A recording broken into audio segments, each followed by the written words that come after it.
పాలు అమ్మడానికి ఉండదు, మజ్జిగే వస్తాయి కాబట్టి బై ప్రోడక్ట్ కింద ఖచ్చితంగా 2000 3000 అవుతుంది నెయ్యి. అయితే ఇప్పుడు ఈ పాలను అమ్ముతున్నారు కాబట్టి 40 లీటర్లకు 1 కేజీ వస్తుంది అంటున్నారు. ఆ లెక్కన అయితే 2000 రూపాయల పైన పాలల్లో వస్తే లీటర్ 50-55 రూపాయలు ఉంది.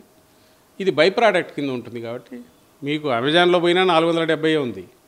ఏది 470, 500, 550 డిపెండింగ్ బ్రాండ్ని బట్టి, వాళ్ళ బ్రాండ్ నేమ్ని బట్టి.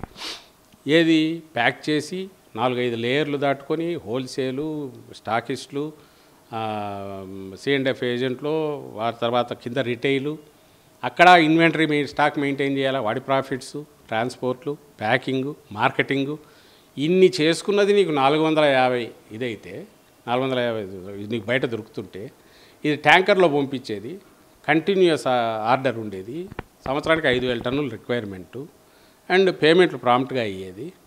దానికి చీప్గా తక్కువ కాక ఎక్కువ ఇస్తారు. పోనీ చూస్తే మనం 14 నుంచి అట్లే ఉంది, 19 అట్లే ఉంది, 18 అట్లే ఉంది. ఇట్ ఈస్ వెరీ సీజన్, ఒకవేళ అన్ సీజన్ అయితే ఫాడర్ కాస్ట్ బాగా ఎక్కువ ఉన్నప్పుడు ఉంటే 400 హైయెస్ట్ 400 ఉంది.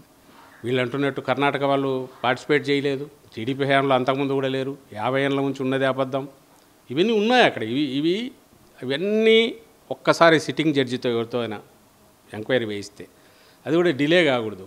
అందుకే జగన్మోహన్ రెడ్డి గారు ఈరోజు రేపు లెటర్ కూడా రాస్తున్నారు, నిన్న చెప్పినట్టు ప్రైమ్ మినిస్టర్ గారికి, చీఫ్ జస్టిస్ గారికి. చీఫ్ జస్టిస్ గారు సీరియస్గా, ఐ థింక్ ఆయన కూడా ఈ మధ్యనే వచ్చినట్టున్నారు, తిరుమల దేవస్థానానికి వచ్చారు, ప్రసాదం స్వీకరించారు. ఈ ఇమ్మీడియట్ దీన్ని అనుమానాలన్నీ ఇది చేయాలంటే ఓ సిట్టింగ్ జడ్జితో వేస్తే వారం 10 రోజుల్లోనే ఓపెన్గానే ఎంక్వైరీ జరిపి, ఎందుకంటే ఎవ్రీథింగ్ రికార్డ్స్లో ఉన్నదే, ఆ రికార్డ్స్ అన్నీ తీసి బయట పెడితే మీడియా ఓపెన్గా మీడియా ముందు కూడా జరిగితే ఏ రోజు ఆ రోజు దాని మీద కంక్లూజన్స్ ఇస్తే ఖచ్చితంగా వారం 10 రోజుల్లో తేల్చేయచ్చు. ఈ ఉపద్రవం ఏదైతే చంద్రబాబు నాయుడు గారు తెచ్చిపెట్టారో ఆయన దానికి ఎక్స్పోజ్ అవుతాడు, ఖచ్చితంగా తన దోషిగా నిలబడతాడు.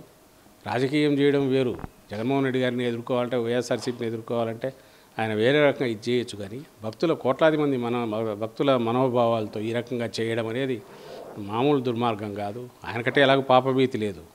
అదిగాక ఇప్పుడు ఆయన అందులోనూ ఒక డైరీ ఓనరు, ఆయన ఒక హెరిటేజ్ డైరీ ఓనరు.